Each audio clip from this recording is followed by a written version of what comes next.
인생의 성공이 과연 무엇일까요? 사울은 전쟁에서 승리를 했습니다. 백성들이 요구하는 대로 승리를 하고 또 백성들에 의해서 환호성도 받았습니다. 그러나 사울의 인생은 성공한 인생이라고 말하지 않습니다. 사울은 실패한 인생입니다. 이런 사람을 우리는 종종 보게 되죠. 내가 사업에 성공하고 또 학업에 성공하고 일에는 성공했지만 인생에 실패하는 사람들을 우리는 주변에서 종종 보게 됩니다. 우리는 최종적으로 인생에 승리하는 것에 목표를 두고 초점을 두고 그렇게 하루하루를 살아가야 되는 것입니다. 어쩌면 사울의 인생을 보면은 14장까지의 삶을 보면은 그가 블레셋과의 전쟁에서 또 주변의 에돔과의 전쟁에서 승리를 함을 통해서 백성들의 환호성을 받았지만 그의 인생은 결국 하나님으로부터 멀어지는 인생이 되게 되는 이유를 오늘 본문에서 또 한 가지 이유를 우리는 보게 됩니다. 그 이유를 발견하면서 오늘 우리는 어떤 삶을 살아야 되고 어떤 인생을 살아야 하는지를 한번 살펴보기를 원합니다. 오늘 본문의 배경이 되는 것은 1절부터 3절까지의 말씀입니다. 읽지는 않았지만 한번 보시기를 바랍니다. 1절에서 3절 보시죠.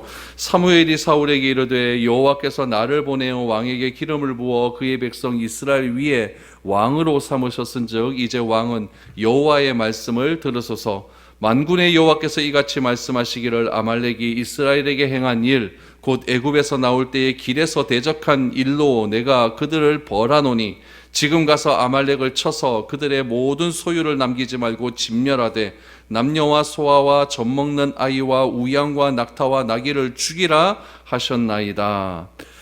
사무엘이 사울에게 가서 지금 하나님의 말씀을 대언합니다. 그 말씀의 첫 번째 말씀은 무엇이냐면 하나님이 사울을 이스라엘의 왕으로 삼으셨다라는 이야기죠. 그러니까 사울이 왕이 된 것은 그가 잘나서 된 것이 아니라 하나님이 세우셨다, 하나님이 삼으셨다는 것을 강조합니다. 그리고 두 번째 하는 말이 무엇이냐면 2절 말씀을 보시면은 아말렉을 진멸해라 라는 말씀이 나옵니다. 그 아말렉을 왜 진멸해야 되느냐? 그 이유가 2절 하반절에 보면은 이스라엘에게 행한 일이 있다는 것이죠. 그 일이 무엇이냐면은 애굽에서 나올 때에 길에서 대적한 일이 있었다라는 것을 지금 사울에게 말을 하고 있습니다. 여러분, 이 일이 무슨 일이냐? 다시 한번 돌이킬 수 있는 기회를 주신 하나님의 신실한 성품입니다. 그러니까 그 전까지 지금 사울이 승리를 하고 사울이 대적들과의 전쟁에서 승리를 하였지만은 그가 블레셋과의 전쟁에서 사무엘이 제사 드려야 할 그 제사를 사울이 대신하지 않았습니까? 번제를 대신 지짐을 통해서 하나님께서 사울을 버렸다라고 하는 징계의 말을 듣게 됩니다. 그 징계의 말을 만회할 수 있는 기회를 다시 한번 하나님께서 주시는 것이죠. 이번에는 어떻게 하라고 했느냐? 아말렉을 진멸해라. 아말렉을 진멸하되 어떻게 진멸하느냐? 3절 말씀이 중요합니다. 모든 소유를 남기지 말고 진멸하라 라고 말을 합니다. 진멸의 대상이 무엇입니까? 남녀와 소아와 젖먹는 아이와 우양과 낙타와 나귀를 죽여라. 생명체는 다 죽이라 라는 그런 명령이 떨어지고 있습니다. 그렇다면은 아말렉을 왜 진멸해야 되는가? 출애굽기 17장 말씀을 보면은 이스라엘이 이제 출애굽을 하지 않았습니까? 그래서 홍해를 건넙니다. 홍해를 건너고 이제 이스라엘이 불평이 시작이 되죠. 물이 없다, 배가 고프다 이런 것들이 일어나니까 하나님께서 만나도 주시고 메추라기도 주시고 반석에서 물이 나오는 그런 사건이 일어나게 됩니다. 지금 애굽에서 계속 나와서 이제 동쪽으로 가는 길로 가는 것이죠. 동쪽으로 계속 갑니다. 왜 동쪽으로 가느냐? 시내산에 도착을 해서 하나님과 언약을 맺기 위해서 동쪽으로 하나님께서 계속 이끌어 가시는 거죠. 근데 시내산 앞에 이르렀을 때에 아멜렉이라고 하는 종족이 이스라엘의 뒤를 치기를 시작을 합니다. 치사하게 뒤를 쳐요. 그래서 하나님께서 이 아말렉과의 전쟁이 시작이 되는데 여러분 이 전쟁 다 알 겁니다. 모세가 기도하면 승리하고 모세가 기도를 쉬면은 이스라엘이 패배하는 일들이 일어나게 되는 것이죠. 그래서 모세가 언덕 위에 올라가서 하나님께 간절히 기도를 하게 되는 것이죠. 그래서 아론과 훌이 모세의 손이 내려오지 않도록 손을 이렇게 받치고 있고 하나님께 간절히 기도하고 밑에는 누가 앞장서서 전쟁을 합니까? 여호수아가 앞장을 서서 전쟁을 하기 시작을 합니다. 여러분, 모세는 기도하고 여호수아는 싸웁니다. 기도만 하고 싸우지 않는 것이 아니에요. 기도하고 여호수아는 전쟁터에서 싸웠습니다. 기도 없이 싸우는 것도 문제고, 기도를 했는데 싸우지 않는 것도 문제입니다. 기도를 하면은 우리가 그 기도에 대한 실행을 해야 된다는 이야기죠. 그래서 전쟁을 해서 결국 아말렉은 진멸이 되었고 멸하게 되었고, 이스라엘 백성들은 계속 시내산으로 올라가서 하나님과 시내산에서 언약을 맺게 됩니다. 그럼 아말렉이 그걸로 끝이냐? 아닙니다. 끈질기게 이스라엘을 괴롭히게 된다는 거죠. 그래서 이스라엘이 이제 40년 동안 광야를 뺑뺑뺑뺑 돌지 않습니까? 그 돌고 꼭 그냥 가나안 땅을 건너가는 그 시점에 되면 꼭 아말렉이 들어오는 거예요. 그래서 하나님께서 이 아말렉을 완전히 이제는 진멸해라 라고 하는 말씀을 하십니다. 3절 말씀을 다시 보시면 아말렉을 어떻게 해야 되느냐? 진멸하되 라고 하는, 진멸하되. 그러면 진멸이라고 하는 이 단어가 구약 성경을 이해하는데 굉장히 중요한 단어이고 어려운 단어입니다.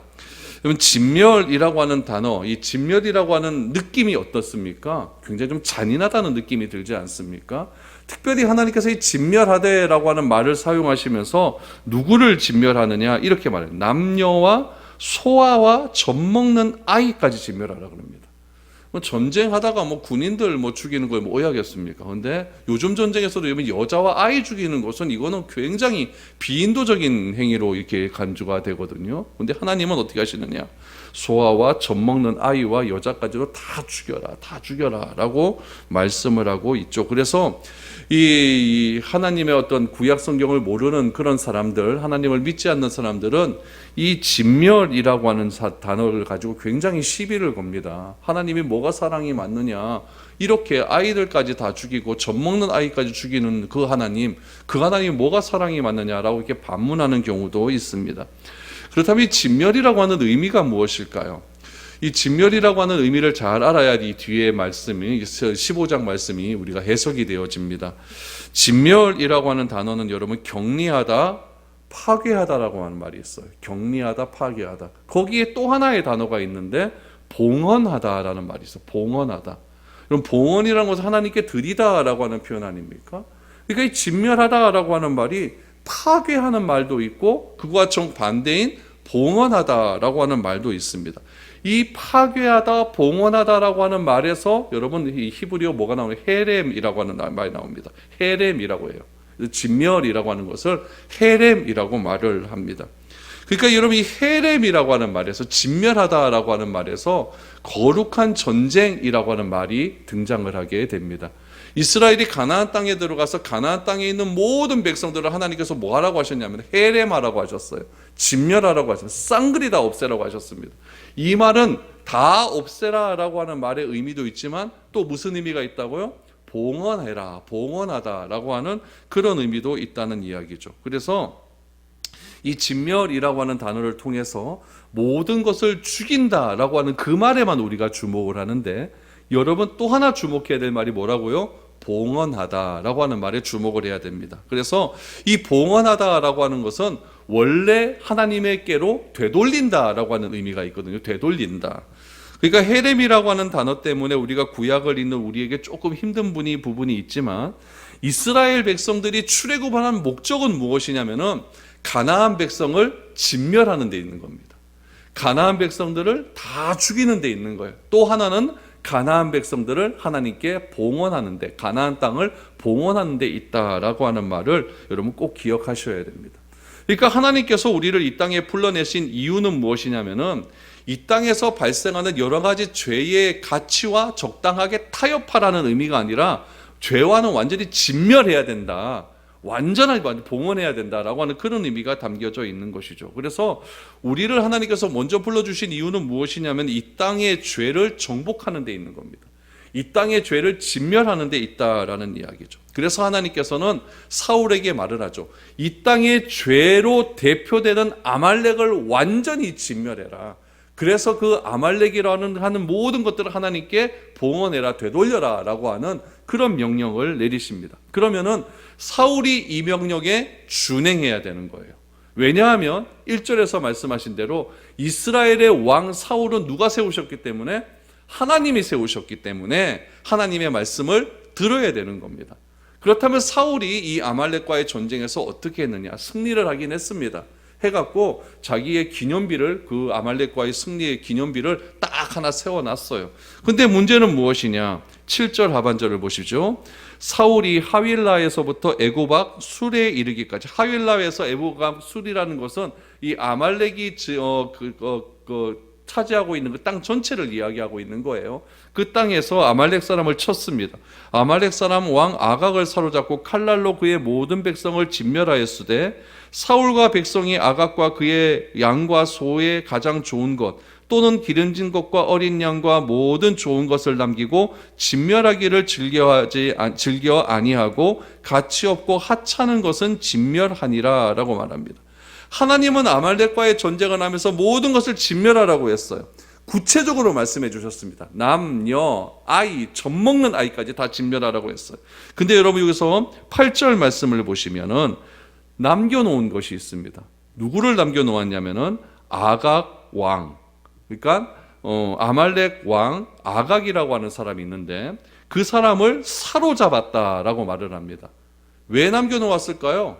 뭔가 쓸모가 있었겠죠. 그렇죠? 필요하니까 왕을 죽이지 않은 거예요. 왕을 죽이지 않고 그의 모든 백성은 진멸했습니다. 또 하나 9절 말씀해 보니까 사울과 백성이 아각과 그의 양과 소의 가장 좋은 것 기름진 것과 어린 양과 모든 좋은 것은 남겨놓고 뭐만 진멸했습니까? 필요 없는 것만 진멸한 거예요. 필요 없는 것만 진멸했다.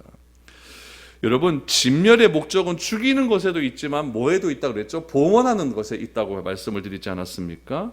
하나도 남김없이 다 태워버리는 거예요. 여러분 이것이 뭐와 굉장히 유사하냐면 번제와 유사합니다.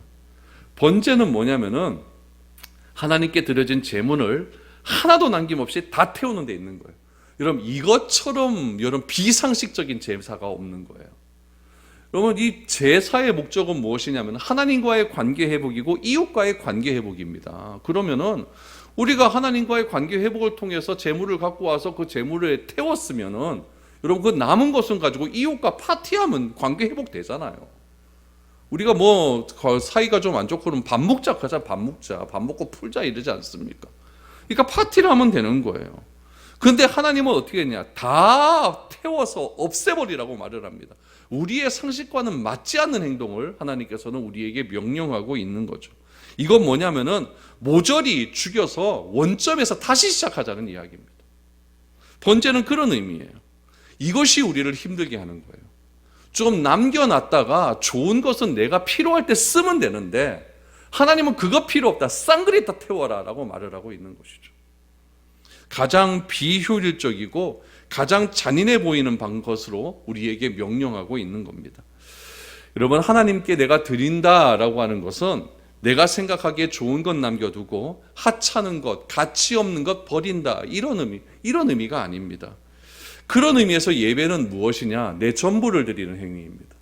그러므로 내 전부를 하나님 앞에서 드리기 때문에 내가 좀 고통스러워야 돼요. 내 전부를 드리기 때문에 내하고 좀 맞지 않는 말이 온다 할지라도 그것을 받아들일 때 오는 고통이 있어야 된다는 거죠. 죄가 지적당할 때에 그 죄로 말미암아 내가 고통스러워야 된다는 그런 의미가 있는 겁니다. 그 고통 속에서 하나님은 뭘 원하시냐? 다시 시작하자는 겁니다. 다시 시작하자.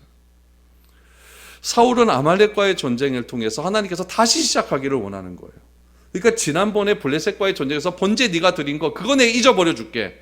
이 아말렉과의 전쟁을 통해서 모조리 다 진멸하고 다시 시작하자. 왜? 사울을 내가 세웠기 때문에, 하나님이 세웠기 때문에 다시 시작하자고 말씀하시는데 사울이 아말렉과의 전쟁에서 또 실수를 범하게 되는 것이죠. 아무나 제사를 집례할 수 있다고 하는 사울의 잘못된 예배의 태도가 있었습니다. 그렇죠? 번제 뭐 누가 드리면 어떤 너 내가 드리면 되지. 사울이 예배에 대한 잘못된 태도가 있으니까 제물에 대한 잘못된 태도도 나오는 거예요. 여러분 내가 예배를 어떻게 생각하느냐에 따라서 내가 드리는 헌금, 내가 드리는 헌신, 내가 드리는 봉사도 여러분 다 다르게 나올 수가 있습니다. 하나님께서 다 진멸하라 그러면 다 진멸해야 되는 거예요. 예배는 무엇이에요? 내가 죽는 것을 경험하는 것이거든요. 왜냐하면 나의 전부를 드리기 때문에 그렇습니다. 내가 생각하지도 않고 내가 이곳을 남겨두어야 되는데 그것마저 하나님께서 다 태우라고 그러니까 얼마나 고통스럽겠습니까? 우리는 예배를 통해서 이것을 경험해야 되는 거예요. 하나님은 사무엘에게 그래서 말씀하시는 거죠. 너 빨리 가봐라 이렇게 말씀하십니다. 10절 11절 보세요.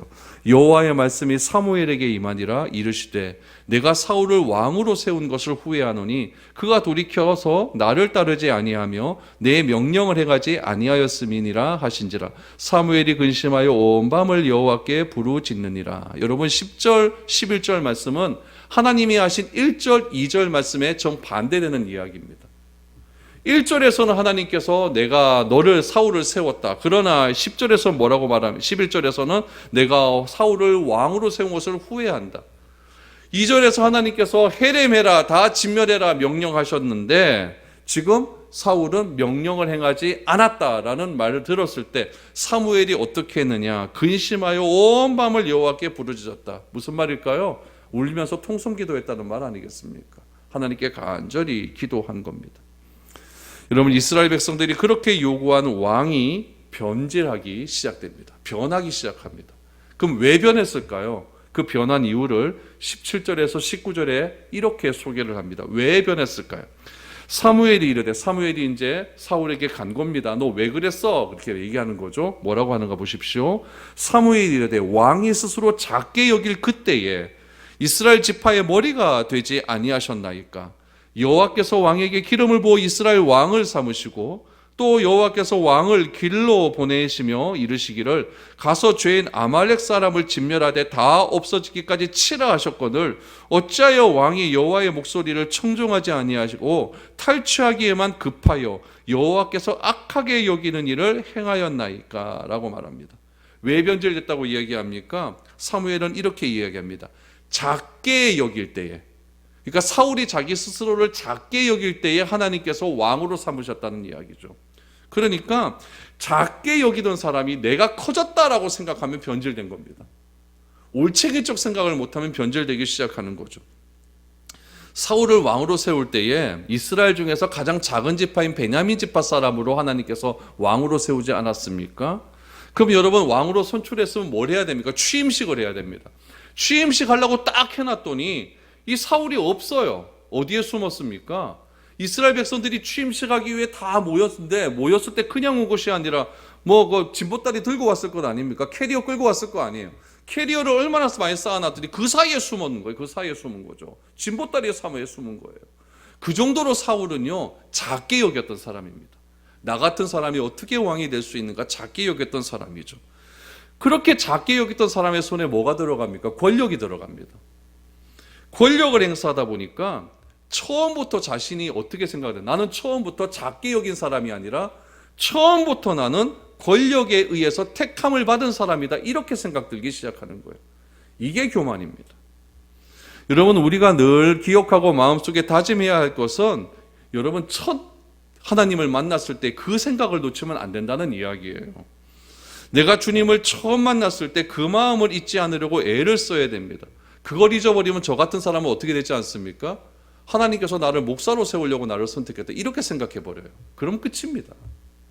하나님께서 나를 목사로 세우려고 선택하신 것이 아니라 하나님의 아들로 세우기 위해서 나를 선택하셨죠. 아들로 세운 게 먼저 우선이라는 거예요. 여러분도 똑같습니다. 여러분도 하나님께서 나를 장로로, 권사로, 집사로 세우기 위해서 나를 선택한 것 절대 아닙니다. 뭘 세우려고 선택하셨을까요? 하나님의 자녀로 세우기를 원하신 거예요. 그 자녀로 세우시고 직분을 주신 거죠. 직분 받으려고 자녀 삼은 것 아니지 않습니까?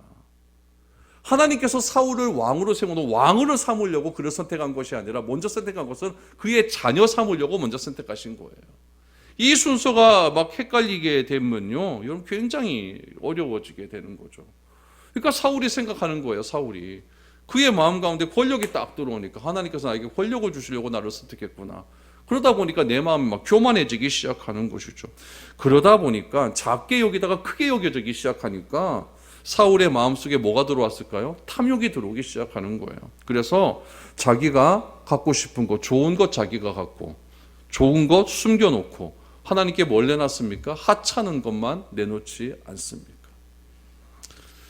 여리고성을 점령합니다. 이스라엘 백성들이. 여리고성 점령한 후에 두 번째 성 아이성 점령할 때도 여러분 이 탐욕의 문제가 들어오지 않습니까? 아간이 탐욕의 문제가 확 들어와 버려요. 그러다 보니까 아이성의 존재에서 다 무너지지 않습니까? 아간의 탐욕이 문제고 사울의 탐욕이 문제라는 이야기예요. 그래서 오늘 말씀 22절 23절에 여러분 아주 중요한 말씀이 나옵니다. 사무엘이 이렇게 결론을 내려버리죠. 22절입니다. 사무엘이 이르되 여호와께서 번제와 다른 제사를 그의 목소리를 청종하는 것을 좋아하심 같이 좋아하시겠나이까. 순종이 제사보다 낫고 듣는 것이 순양의 기름보다 나으니 이를 거역하는 것은 점치는 죄와 같고 완고한 것은 사신 우상에게 절하는 죄와 같음이라. 왕이 여호와의 말씀을 버렸으므로 여호와께서도 왕을 버려 왕이 되지 못하게 하셨나이다 라고 말합니다. 하나님이 버리신 이유가 무엇입니까? 사울이 제사를 드리지 않았습니까? 사울도 제사 드렸습니다. 번제 드렸어요.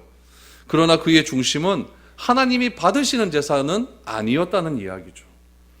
가인이 제사를 드렸습니까? 안 드렸습니까? 드렸어요. 근데 가인의 제사는 안 받습니다. 왜 안 받았을까요? 아벨은 제사를 드립니까? 안 드립니까? 드렸습니다. 근데 아벨의 제사는 받습니다. 왜 받았을까요? 여러분 창세기 4장 4절 5절에 보면 중요한 말이 나와요. 왜 받고 왜 안 받았는가를 이렇게 설명합니다. 창세기 4장 4절에서 5절 보십시오. 아벨은 자기도 양의 첫 새끼와 그 기름으로 드렸더니 여호와께서 아벨과 그의 제물은 받으셨으나 가인과 그의 제물은 받지 아니하신지라. 가인이 몹시 분하여 안색이 변했다라고 말합니다. 여기서 중요한 게 뭔지 아십니까? 사울은 가인은 농산물로 드리고 아벨은 농산물이 아니라 어린 양으로 드려서 받았다 안 받았다. 여러분 이거 아닙니다. 이거 아니에요. 다시 한번 보여주실래요? 창세기 4장 4절 5절. 여호와께서 뭘 받으셨느냐? 아벨과 그의 제물이라고 말합니다. 가인은 뭐라고 이야기합니까? 가인과 그의 제물. 그러니까 하나님께서 예배를 통해 먼저 받으시는 건 뭐냐면요, 나를 먼저 받으시는 거예요. 나를 받고 제물을 받으신 거고, 가인의 제물을 왜 안 받았느냐? 가인이 예배자가 아니니까 그 제물을 안 받으신 거예요. 이게 중요하다는 이야기죠. 마찬가지로 사울이 제물을 가져왔습니까? 안 가져왔습니까? 가져왔어요. 그러나 사울을 받을 수 없기 때문에 사울의 제사는 안 받는 겁니다. 그래 사울의 제사를 사울을 받을 수 없기 때문에 사울이 가지고 온 제물도 의미가 없는 것이죠. 그래서 하나님은 제사에 연연하지 말아라. 번제와 다른 제사를 그의 목소리를 청종하는 것을 좋아하심같이 좋아하시겠나이까 라고 말하면서 순종이 제사보다 낫다는 것은 무엇이냐면 순종을 통해서 내가 하나님께 드려지는 겁니다. 그게 돼야 제사가 되는 건다. 그게 돼야 제사가 된다.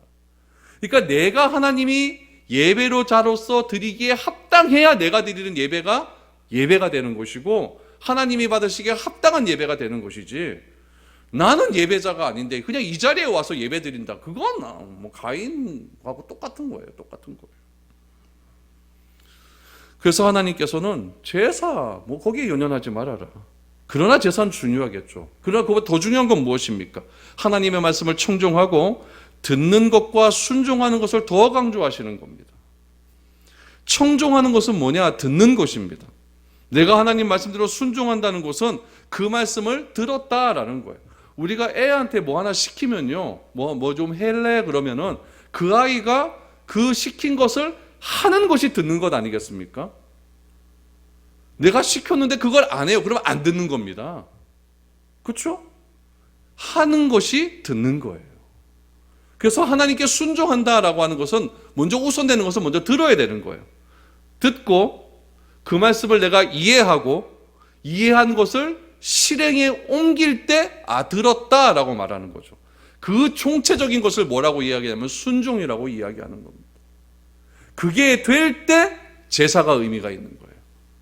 그게 될 때 제물이 의미가 있는 겁니다. 내가 아무리 많은 것 하나님께 드린다 할지라도 순종이 안 되면 그거 하나님 안 받는다는 이야기죠. 그래서 히브리인들이, 유대인들이 늘 강조하는 것이 있어요. 들으라를 강조, 들으라. 그 들으라라고 하는 말 히브리어가 쉐마 이스라엘. 우리 신명기 6장 4절 5절을 보실까요?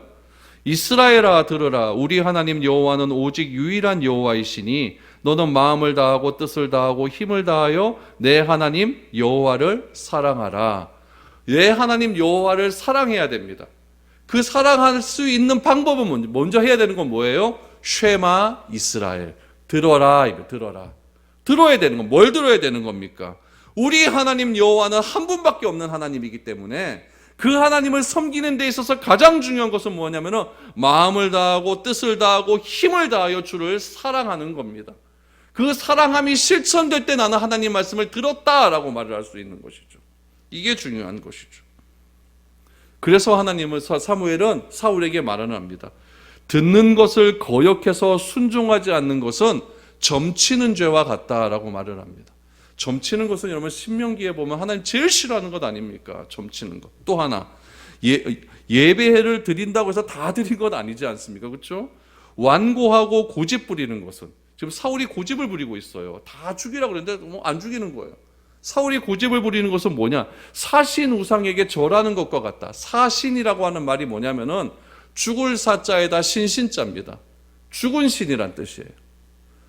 하나님은 늘 자신을 가리켜서 살아있는 신 이렇게 얘기하잖아요.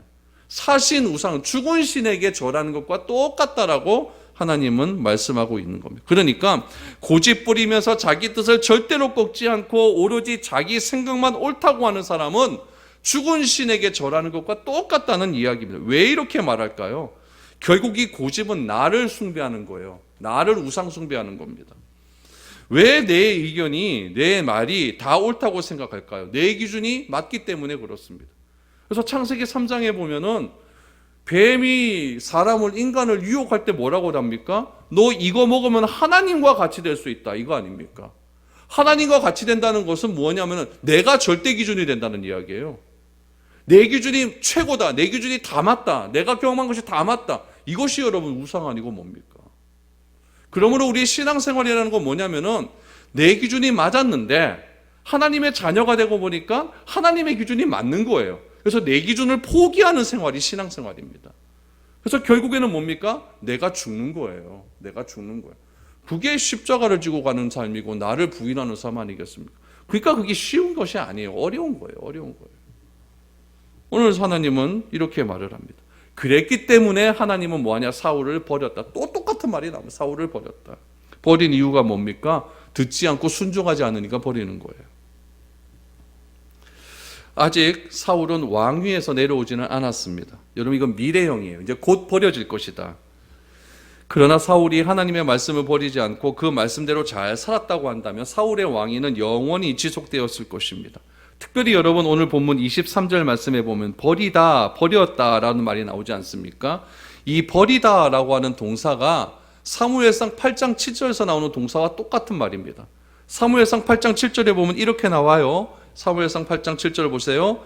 여호와께서 사무엘에게 이르시되 백성이 내게 한 말을 다 들어라. 이는 그들이 너를 버림이 아니로 나를 버려 자기들의 왕이 되지 못하게 함이니라. 이게 무슨 말이냐면은 이스라엘 백성들이 왕돌라고 할 때예요. 그러니까 사무엘이 막 너무너무 괴로워서 하나님께 기도하거든요. 그때 하나님이 사무엘에게 말하는 거죠. 이스라엘 백성들이 자꾸 왕돌라 하는 것은 너를 버린 것이야. 사무엘 너를 버려서 그런 것이 아니라 나를 버려, 하나님을 버립니다. 여기서 나오는 이 버림이 오늘 23절의 버림과 똑같은 겁니다. 그러니까 버리다라고 하는 것은 멸시하다, 거부하다는 것입니다. 멸시한 거거든요.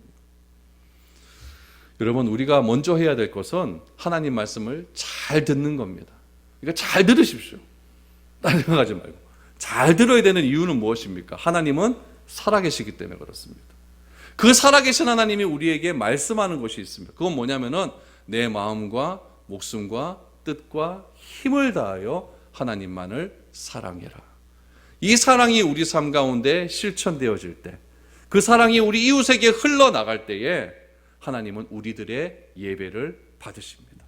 나를 먼저 받으시고 내가 드리는 물질과 내가 드리는 헌신과 내가 하는 모든 일들을 하나님께서 받으신다는 사실을 기하시기를 바랍니다.